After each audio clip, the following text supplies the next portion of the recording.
kali ini mengetengahkan episode ke-13 dengan judul Dwi Rupa Janma.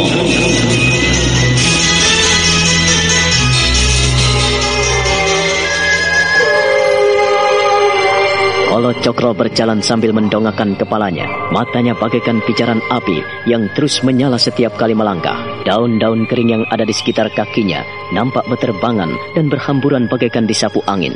Semak belukar dan dahan-dahan kecil berayun-ayun setiap kali tubuhnya bergerak melintas.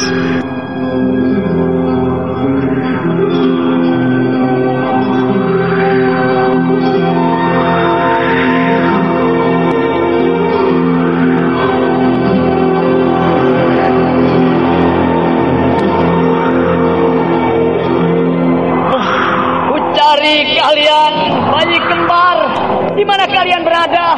Dan aku tidak akan berhenti sebelum melihat kalian.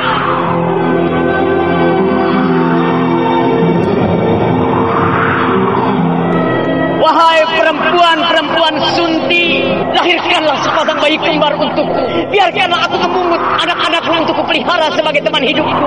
Hei, perempuan-perempuan Sunti, izinkan aku menimang anak-anak kembarmu sebagai sepasang anak rusa yang kutatang saat keluar dari perut induknya.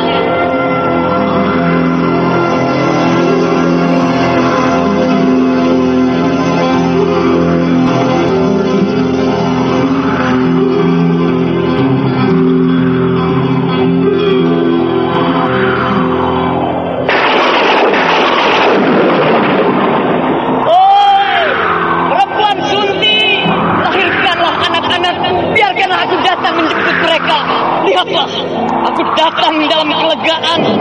Sibuk malam, ku tepi siang untuk menyongsong anak-anak kembarmu.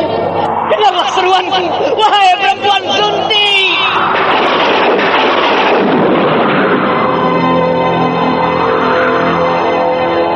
Kolo Cokro terus berjalan dan terus berjalan menyusuri hutan rimba, semak belukar, karang berduri, dan jalan berliku serta berbatu-batu. Ia terus berjalan untuk mencari sepasang bayi kembar yang akan dipergunakan sebagai persyaratan untuk mendapatkan sang Raja Wali Api. Seringkali berseru-seru hingga suaranya menggema di padang belantara dan tebing-tebing terjal. Kita tinggalkan Kolo Cokro. Kita kembali ke rumah Ki Prada yang masih digelisahkan prihatin. Pada malam itu, gadis kecil itu sedang tidur, namun terus mengigau. Kedua tangan anak itu terus menggapai-gapai, bibirnya mendesis-desis, keringat pun membasahi pakaiannya.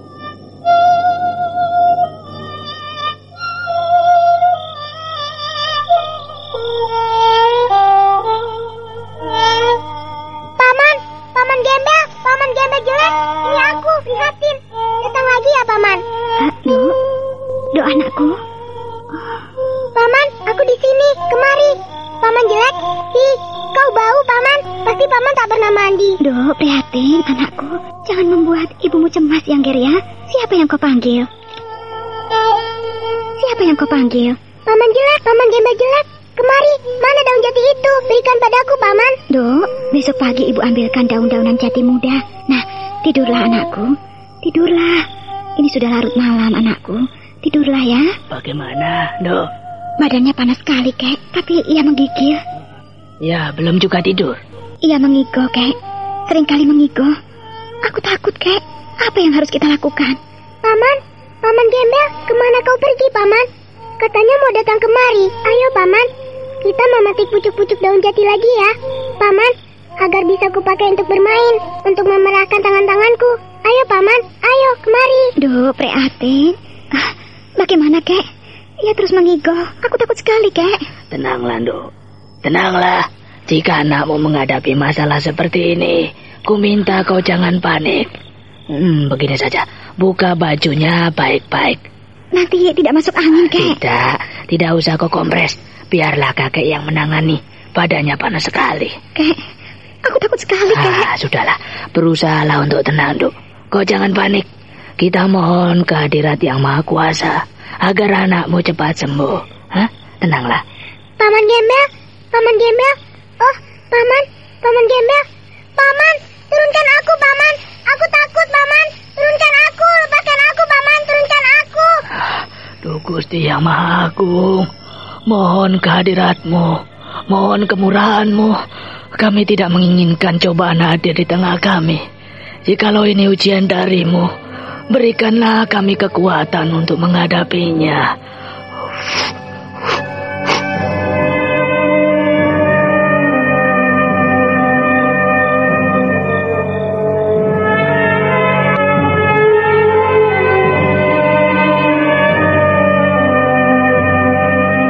Setelah meludahi kening cucunya 3 kali, Ki Pradah lalu memasukkan ibu jari kanannya ke langit-langit mulutnya. Setelah itu, ibu jarinya yang telah dibasahi dengan ludah di langit-langit mulutnya ditempelkan di kening cucunya.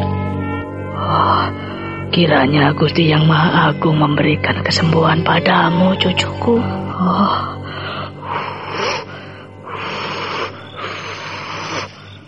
Kek, Biarlah kau tunggui kakek berjaga-jaga di luar. Kalau ada apa-apa, panggil aku ya. iya Kek. Kau jangan pergi kemana-mana. Iya. Tunggui anakmu. Dan senantiasa tiuplah keningnya, pegang ubun-ubunnya. Iya Kek. Aku di luar ya.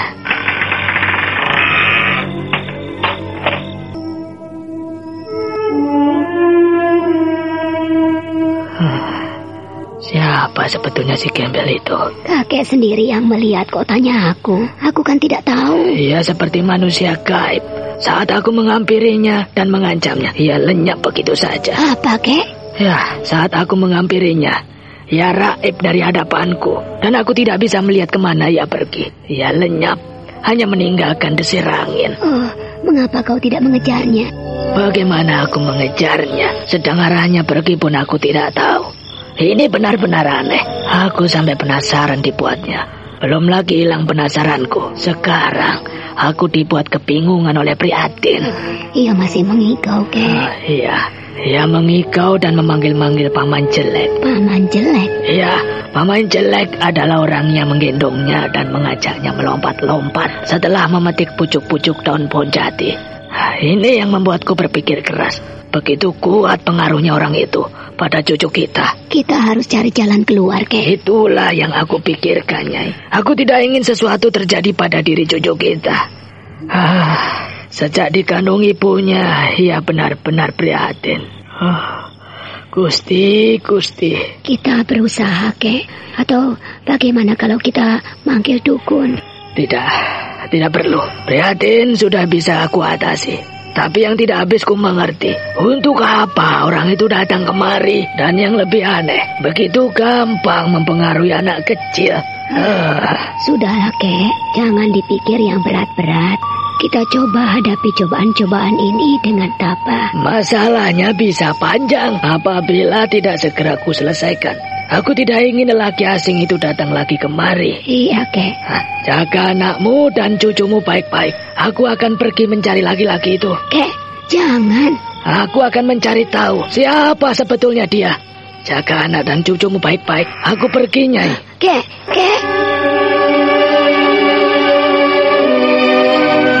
Ki Pradah bangkit dan meninggalkan Nyai Pradah. Ki Pradah terus berjalan menuju ke pintu depan. Nyai Pradah keberatan sekali apabila suaminya meninggalkan dirinya malam itu. Ia setengah berlari dan menghalang-halangi suaminya agar tidak meninggalkannya. Kakek, tunggu dulu, Kek. Dengarkan aku. Nyai, izinkan aku pergi. Jangan kau pegangi aku begini. Aku tidak rela kau meninggalkan rumah malam-malam seperti ini. Tidak, Kek. Jangan. Cucumu lagi panas dan mengigau seperti itu. Mengapa harus kau tinggalkan? Kalau ada apa-apa bagaimana? Justru itulah, Nyai. Aku harus pergi. Si gembel itu harus kutemukan. Aku akan memberikan pelajaran pada gelandangan itu. Jangan lakukan itu. Kau jangan terburu-buru. Dengarkan aku. Aku ini istrimu. Nyai, aku bisa jaga diri. Percayalah pada suamimu ini. Aku sudah tua. Tetapi kalau untuk menggorok si gembel kurang ajar itu, aku masih sanggup, Nyai. Ingatlah, Kek. Keluargamu tak ingin diganggu oleh orang lain. Ku minta kau jangan mengganggu orang lain. Kalau ada orang yang jahat pada kita, ya kita ini jangan ikut-ikutan jahat. Kita harus melihat pada diri kita sendiri dulu. Jaga anak dan cucu kita. Kau di rumah. Aku pergi dulu. Kek.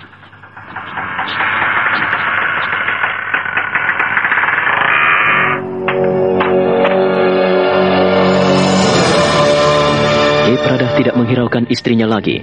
Ia terus berjalan meninggalkan rumahnya. Dalam waktu sekejap ia lenyap dalam kegelapan malam. Nyai Pradah sedih sekali. Ia kemudian berjalan menuju ke bilik anaknya.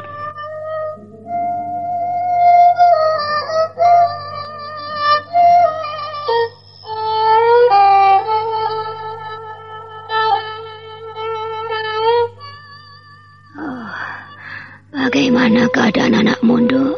Masih panas, Mbok. Duk. Ada-ada saja yang datang pada kita. Aku tidak tahu mengapa bisa seperti ini jadinya. Aku sendiri tidak tahu, Mbok. Mengapa cobaan demi cobaan sering datang pada kita. Paman. Jangan tinggalkan aku, Paman. Paman. Prihatin, Duk. Siapa yang dipanggilnya? Aku benar-benar khawatir apabila yang terjadi adalah sebangsa pelet yang datang ke desa ini. Paman. Oh, jangan pergi, Paman. Duk, bangun ya, Ger. Bangun, Ger. Ger, prihatin. Sudah, jangan kau bangunkan, Duk. Tidak, Mbok. Dia terlalu lama mengigau. Aku harus membangunkannya. Prihatin, Duk. Bangunlah, Duk. Ini aku, ibumu. Aku di mana? Ini ibumu, Duk. Kita di rumah. Bangunlah. Bukalah matamu. Bangunlah ya, Duk, ya. Ini nenek, Prihatin. Ini nenek. Ini ibumu. Aku tak mau diganggu.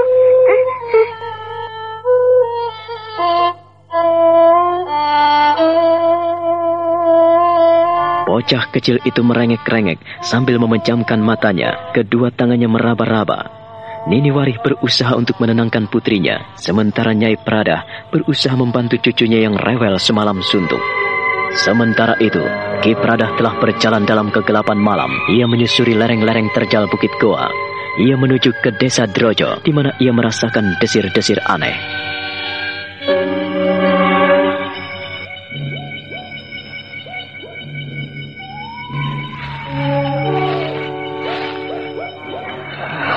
Gusti Yang Maha Agung, mohon petunjukmu. Aku harus mencari gembel itu. Aku tidak ingin kekacauan terjadi di mana-mana, hanya gara-gara gelandangan itu. Di mana kau gelandangan tengik kalau kau orang peletan? Nampakkanlah dirimu jika kau ingin mengacaukan keluargaku. Pradah tidak akan mundur selangkah pun. Sementara itu, Kolo Cokro yang dicarinya kini sudah sampai di suatu tempat. Lelaki itu bertengger di dahan pohon besar, bagaikan monyet kehilangan anaknya. Tatap matanya dingin, memandang langit yang berhias mendung hitam.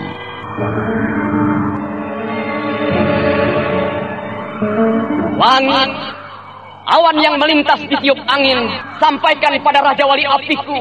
Aku masih berjalan, mengembara menembus kegelapan untuk mendapatkan kesukaannya. Wahai cakrawala malam, taburkan kembang-kembang pujian untuk Raja Waliku yang bersemayam di istana maut. Aku, Kolo Cokro, akan datang kepadanya mempersembahkan minuman dan makanan kesukaannya. Wahai bumi, biarkan embun-embun hinggap di pucuk-pucuk daun. Biar memberi kesegaran bagi perempuan-perempuan yang mengandung. Biarkan mereka melahirkan bayi-bayi mungil untuk Raja Waliku. Kang, dengarlah, Kang. Iya. Dengar orang berseru-seru, Kang. Siapakah gerangan orang itu, Kang? Mana aku tahu. Ayo, kita dekati ke arah tempat seruan orang itu.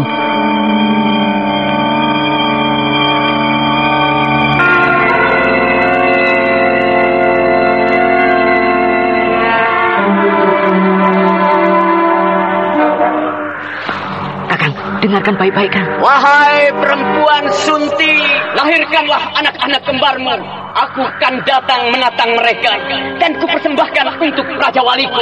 Kakang, aku tidak bisa pergi jauh-jauh, Kang. Aku akan kembali saja menemani istriku, Kang. Aduh, kau takut sekali, Stoh. Bagaimana aku tidak takut, Kang? Kau dengar sendiri, Kang. Orang asing itu berseru-seru menantikan perempuan Sunti yang melahirkan. Kau takut jika istrimu melahirkan dan ia datang ke rumahmu menculik anakmu? Kakang, ajaklah kawan-kawan yang lain, Kang. Aku harus kembali ke rumah. Aku tidak ingin terjadi apa-apa pada istriku. Kasihan dia di rumah tanpa teman.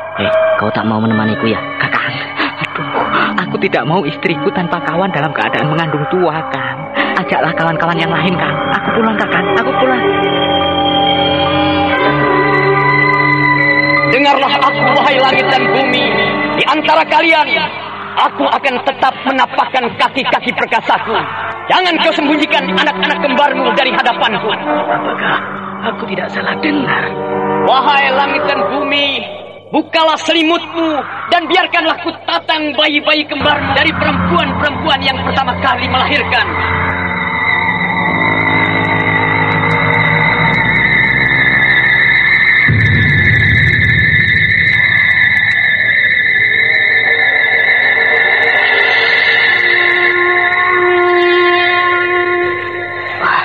Mungkinkah suara setan? Ku dengar suara itu. Ku kenali suara itu. Tapi jika manusia, mengapa ia harus berkeliaran di malam buta?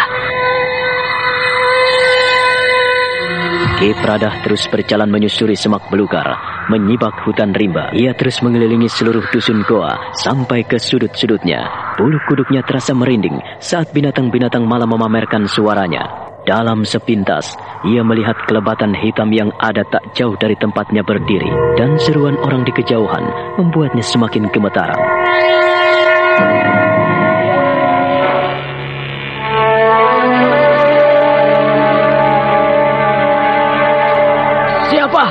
Siapakah kau? Nampakkanlah dirimu. Kalau kau tidak segera meninggalkan aku, parang ini akan mengakhiri hidupmu. Siapakah sebetulnya yang ada di balik permainan ini? Haruskah aku menyampaikan berita ini pada Pak Lurah? Tapi tidak, aku tidak akan melibatkan orang lain. Aku akan mengejar bayangan itu.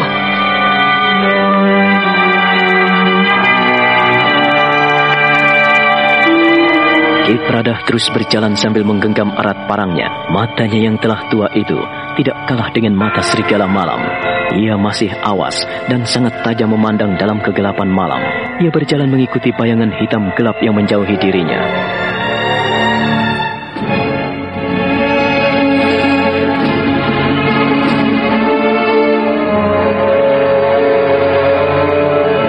Sementara itu, di desa Ndrojo telah terjadi sesuatu yang membuat penduduk desa tercekam. Malam itu, Nyai Sriti sedang melahirkan anaknya.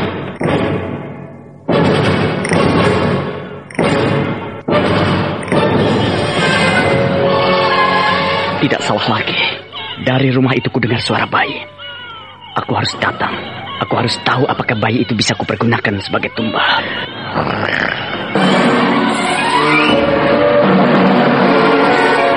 Bayi yang sedang lahir itu akan kugunakan sebagai tumbal untuk mendapatkan Raja Wali Sakti tungganganku.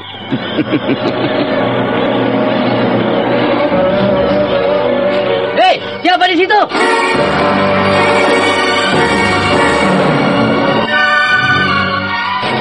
Barat, ada juga yang melihatku. Apa maunya? Hei, siapa kau? Siapa di dalam kegelapan itu?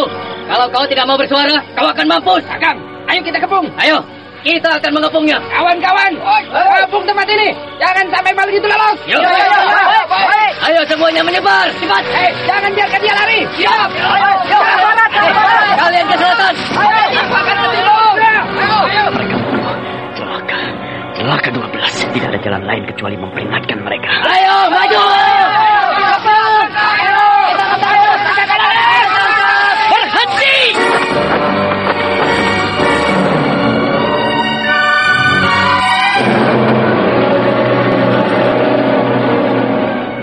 Ingatkan pada kalian, bila kalian tidak mendengarkan aku, kalian semua bisa celaka. Jangan takut. Kebong. Jangan dengarkan dia, bunuh. Kau peringatkan sekali lagi. Jika kalian memaksaku, aku akan menunjukkan tontonan yang elok di hadapan kalian. Hop. Ayolah, siapa yang ingin menjajal kemampuan kalian? Seperti mendapat dorongan luar biasa, para pengepung Kolocokro berhenti tertegak, bagaikan arca batu. Mereka memandang dengan pelototan mata ke arah lelaki gembel buruk itu. Pijaran mata lelaki gembel itu sangat menyeramkan, sehingga semua pengepung itu tertegak. Wah, kau nampak besar mulut gembel jelek. Ayo, majulah. Bawa pentung dan pukullah aku. Setelah itu aku akan menunjukkan pada kalian sesuatu yang menarik. Sombong sekali kau. Galih asamku ini akan meremukkan kepalamu. Iya.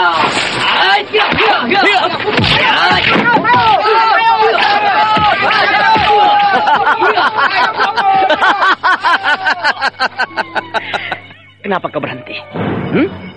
Kenapa kalian berhenti? Kalian kaget jika galih asemmu yang hitam legam itu patah berserakan di tanah. Dan nampaknya kau sangat terkejut. Si gembel jelek ini tidak akan mundur hanya karena galih asem itu. Dan sekarang tiba giliranku untuk membalas pukulan-pukulanmu yang bertubi-tubi tadi. Kau tidak perlu takut. Jangan sekali-kali lari dari hadapanku. Kalau kau lari, kakimu akan patah. Aku masih memberikan kesempatan kepadamu. Gunakan kedua tangan dan kakimu untuk menghindari pukulanku. Bersiaplah Kisanak.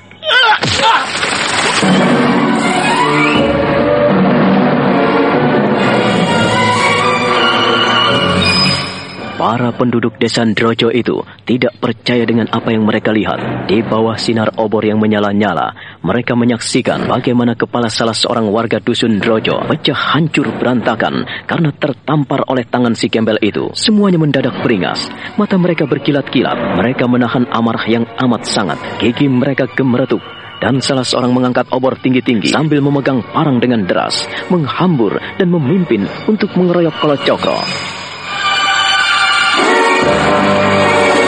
Maka pengeroyokan pun semakin dahsyat terjadi. Para pemuda dan lelaki yang ada dan mengepung Kalacakra itu makin membabi buta. Korban berjatuhan, mayat berkelimpangan, darah berceceran dan bertebaran setiap kali tangan Kalacakra berkelebat. Tamparan-tamparannya amat dahsyat, menyambar ke sana kemari. Beberapa kepala penduduk yang mendekatinya disambar kepalan tangannya hingga hancur berantakan ke tanah. Dan darah yang muncrat pun mengotori mereka yang terus mengeroyoknya. Nampaknya kalian tidak mau mendengarkan peringatanku. Lihatlah, kawan-kawan kalian yang berkelimpangan. Kepala mereka banyak yang hancur berantakan di tanah. Dan darah berhamburan di depan kalian. Dan kalian nampaknya tetap nekat. Ayo, jangan hanya terpaku. Kalian telah bosan untuk hidup. Majulah. Oh manusia iblis. Aku memang iblis dari ujung neraka. Dan aku bisa cepat mengirimmu ke sana bila kau menghendakinya. Tetapi apabila kau masih sayang pada nyawamu, pergilah dari sini dan menyingkirlah. Jangan ganggu aku. Kita bunuh dia. Kita balik saja, Kang. Iya, Kang. Kita balik saja. Balik saja, Kang. Kita tinggalkan dia. Tinggalkan dia, Kang. Dia setan, Kang. Dia gendruwo. Dia jin. Jangan lawan dia. Kawan-kawanmu nampaknya sudah takut dengan apa yang sudah terjadi di hadapan mereka. Kalau kau ingin mati seperti kawan-kawanmu yang lain, majulah. Majulah kemari. Manusia iblis, aku lebih baik mati daripada menyaksikan kebiadabanmu. Terimalah ini. Setan keparat.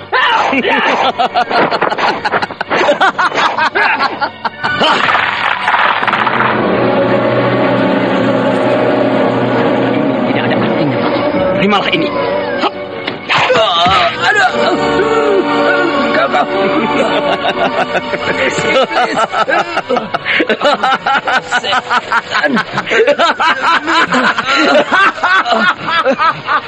Kawan-kawan, tinggalkan setan itu. Tinggalkan.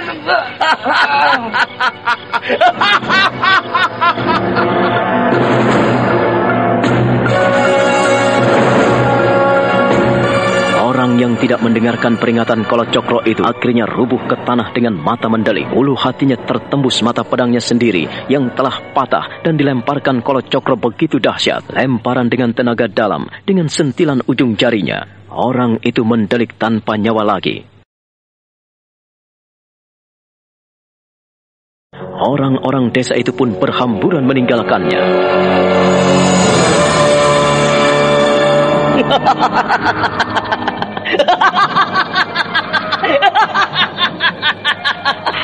Aku manusia iblis, datang dari kekelaman ujung neraka, telah menunjukkan pada kalian bahwa akulah manusia dikjaya yang harus kalian dengarkan suaraku. Jika kalian tidak mendengarkan kata-kataku, maka kalian akan binasa di telan bumi ini. Kawan-kawan yang telah mati, selamat jalan untuk menuju ke alam maut. Selamat jalan untuk perjalanan panjang ke neraka jahanam.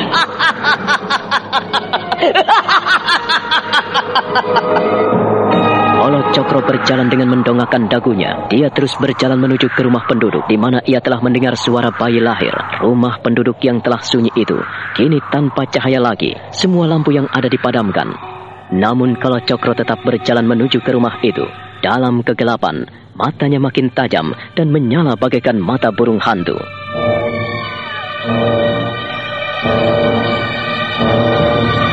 Kegelapan tidak akan pernah membutakan mataku, sekalipun kalian menghindari kehadiranku.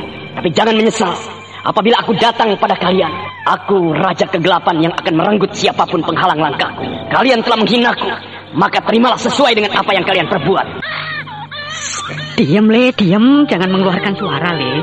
Ada hantu, Le. Ya. Ada apa sebenarnya, Kang? Jangan bicara. Bayi Mungil, kau telah menyambut kehadiranku. Kau songsong aku dengan merdu suaramu. Bayi Mungil yang baru membelah rahim ibumu. Marilah datang kemari. Kan ku kembangkan kedua tangan dan ku lentikkan jari jemari hingga menari-nari untuk menyambutnya. Bayi Mungil yang masih suci, aku datang menjemputmu. Aku datang mengambilmu untuk membawa ke alam kesempurnaan. Holo Cokro menghentikan langkahnya. Kedua tangannya mengembang seperti menyambut sesuatu. Jari jemarinya digerak-gerakan bagaikan tari-tarian gaib. Tangan kirinya yang tanpa ibu jari itu nampak bercahaya mengerikan, bagaikan bara yang terus membara. Ia terus menari-narikan jemarinya, dan sekonyong-konyong dari rumah itu melayanglah sesosok yang aneh, sesuatu yang belum diketahui wujud apa sebenarnya yang melayang ke arahnya. Benda yang melayang itu seakan-akan mengendarai segumpal kabut. Bayi Mungil yang masih suci, datanglah kemari. Datanglah.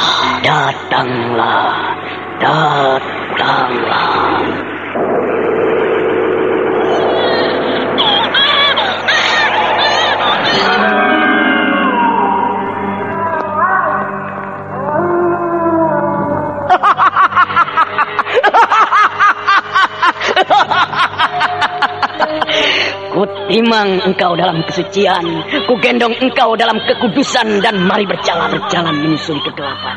Dan engkau akan melihat betapa beningnya hening dan sunyi malam ini. Anjing dan serigala hutan melolong panjang menyambut kehadiran kita, dan burung-burung hantu pun memamerkan suaranya. Mereka melengking ingin membelah suara malam, seperti kerinduanku saat membelah rahim ibuku. Aku menyusuri alam kegelapan untuk mendapatkan secercah sinar.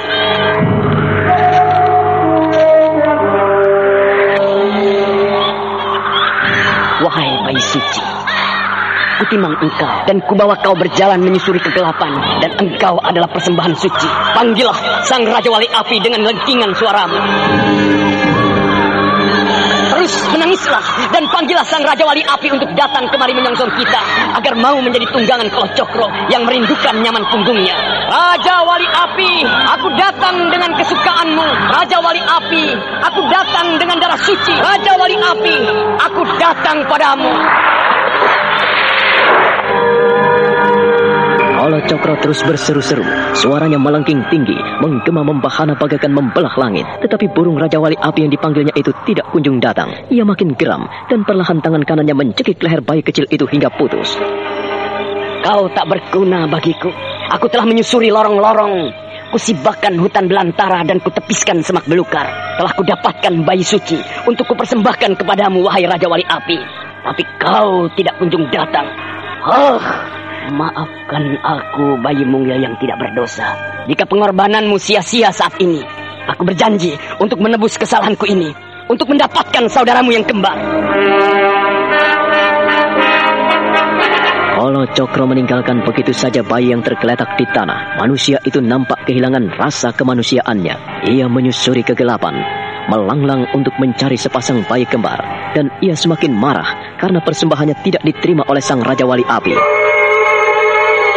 Dan di pondok mungil itu, sang ibu jabang bayi pun menangis sendu saat menyadari anaknya sudah tidak ada di tempatnya.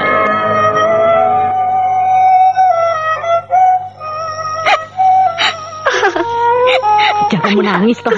Jangan menangis. Dilem, jangan menangis. Kalau kau menangis, penjahat itu akan datang kemari habisi hidup kita. Dilem, sudah, toh, sudah. Iya. Kau jangan menangis. Aduh, Dilem, jangan menangis, Dilem. Jangan menangis. Kalau penjahat itu mendengar tangismu, dia akan menuju kemari dan mengambil kita. Dilem, kau tahu, penduduk Ndrojo ini banyak yang mati melawannya. Kau harus tahu itu. Kakak, Aku tidak rela. Tilam. Aku tidak rela. Dengarkan aku, toh. Dengarkan. Dengarkan aku, Tilam. Kita telah mendengar bagaimana suara jahanam itu. Kau tahu, dia mengancam akan membunuh siapapun yang menghalangi tindakannya. Kita tidak ingin mati konyol, toh. Kau kira aku tidak kehilangan anak kita? Kakak, aku sulit menerima semua ini. Iya. Aku tidak bisa menerima, Kang. Tilam, dengarkan aku, toh. Dengarkan aku. Sudah, jangan menangis. Baru saja ia hadir di antara kita, Kakang. Gusti, tolonglah kami. Tolonglah kami, Gusti. Setelah menangis, penjerit dan terpekik, perempuan itu akhirnya pingsan dalam pelukan suaminya, si Suto. Dengan penuh kasih sayang mendekap istrinya yang tidak sadarkan diri. Dalam dadanya bergumpal sejuta kemarahan. Tapi ia tidak berdaya setelah melihat sendiri apa yang dilakukan Kolo Cokro terhadap para penduduk yang telah melindungi mereka. Oh, mengapa bisa begini? Sadarlah, Tilem. Wo, tangi ya, Wo. Ingat ya, Wo, ingat ya. Oh, keterlaluan. Aduh. Aku tidak bisa membiarkan orang itu. Tapi apa dayaku? Istriku. Bangunlah, Wo. Sadarlah.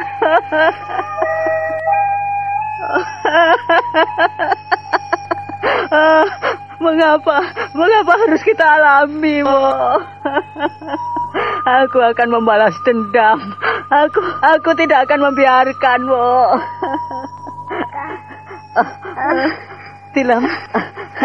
Tilem, kau.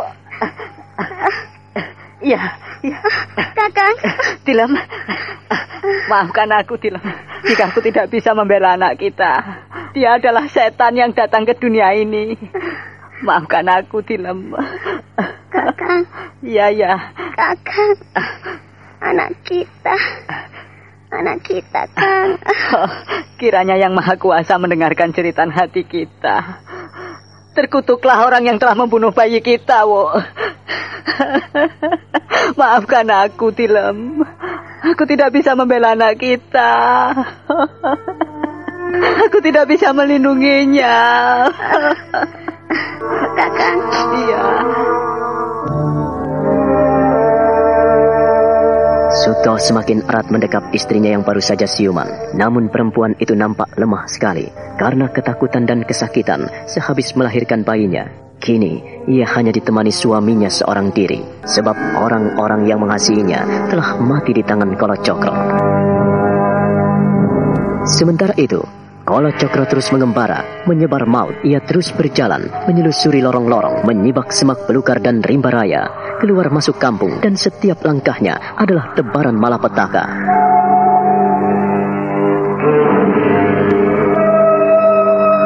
Aku mengembara di malam pekat dan gulita. Hati dan jiwaku gulita, hitam dan pekat. Telah ku cari di lorong-lorong dan di sudut-sudut dunia sepasang bayi kembar untuk memanggilmu Sang Raja Wali Api. Tapi ternyata apa yang kau inginkan bukanlah sesuatu yang gampang. Tapi aku berjanji untuk mendapatkan permintaanmu, wahai Sang Raja Wali Api.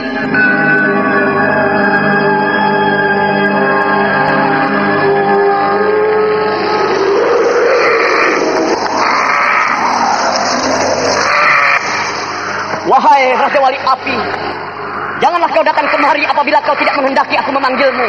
Kau selalu memamerkan kegagahan dan keperkasaanmu. Dengan kepak sayapmu, kau tutupi matahari. Dengan kepak sayapmu, kau tutupi bintang-bintang dan bulan purnama. Bumi menjadi gelap, buana menjadi gulita oleh kembang sayapmu yang perkasa. Hanya nyalamu yang senantiasa berpijar bagaikan bara di antara jelaga. Oi, Raja Wali Api, aku berjanji kepadamu. Aku bersumpah untuk membawa sepasang bayi kembar kepadamu. Biarlah darah sucinya kau hirup hingga aku menjadi sahabatmu, wahai Sang Raja Wali Api. Engkau yang datang dari kerajaan maut. Kolo Cokro menengadahkan wajahnya ke langit, kedua tangannya mengembang, dan kedua kakinya terpancang di bumi bagaikan arca. Ia diam memandang lenyapnya sang Raja Wali Api yang melintas, dan kini ia tetap mematung. Di saat bulan purnama, nampak tertutup oleh kepak sayap Raja Wali Api yang makin lama makin lenyap dari pandangan matanya. Sementara itu, Ki Pradah yang berlari-lari mengejar bayangan hitam itu akhirnya sampai di desa Ndrojo.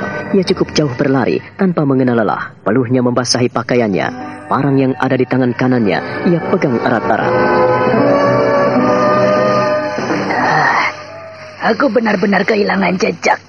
Kemana orang itu berjalan? Ia bisa melangkah bagaikan terbang.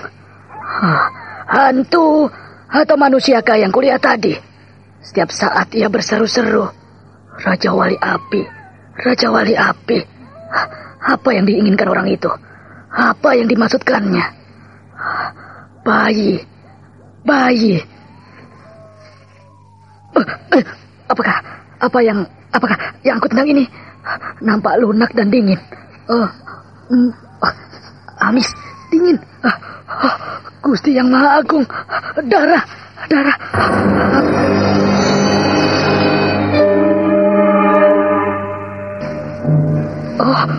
Aduh Gusti, di mana-mana terdapat mayat. Darah berceceran dan beramburan di mana-mana. Aduh Gusti.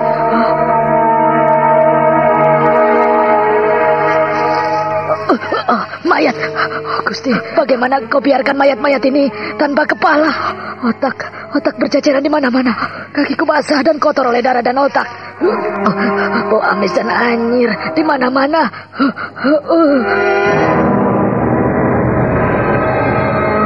Aku berjalan menyusuri malam. Aku menelusuri lorong-lorong kegelapan. Aku berjalan di atas genangan darah. Biarkan darah-darah suci berhamburan menyucikan sukma-sukma kecewa. Biarkan aku berjalan. Jangan halangi aku untuk melangkah. Bayi kembar suci, kemarilah. Aku akan peluk dan buai kalian. Menyongsong titian kita ke alam maut. Alam para jahanam menabur dendam. Kurang ajar. Ia sudah pergi jauh. Ia benar-benar iblis, bukan manusia. Mendengar suaranya, aku selalu terhenti dan tak mungkin melangkahkan kakiku. Jantungku berdetak makin cepat dan bergemuruh. Sesungguhnya ia memiliki kekuatan melebihi manusia biasa. Gusti, siapakah orang itu? Mengapa kau kirim manusia jahat kemari? Kek, jangan pergi kemana-mana. Aku tak ingin terjadi apa-apa padamu. Cucumu sedang sakit seperti itu. Masa kau tinggal? Ya, kau benar, Nyai. Tapi orang itu tak boleh dibiarkan pergi begitu saja. Aku harus bisa menangkapnya. Dengan gerakan bawah sadar, Ki Pradah menjatuhkan diri dan merangkak di rerumputan. Ia perhatikan semak belukar bergoyang-goyang tak jauh dari tempatnya. Ia makin merunduk dan menajamkan matanya dalam kegelapan. Muncullah dari belukar puluhan serigala.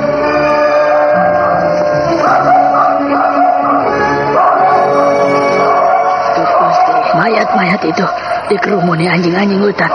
Beri aku kekuatan. Mereka buas sekali. Tak mungkin kuhadapi puluhan serigala dengan parang ini.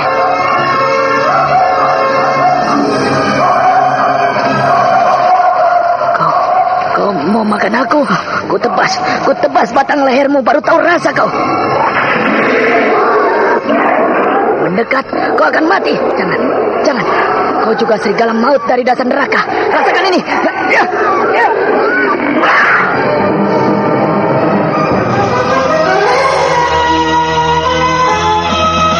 Nah, bagaimana kisah selanjutnya? Saudara pendengar, silakan menunggu seri berikutnya dalam serial Wahyu Astabrata ini. Sampai jumpa.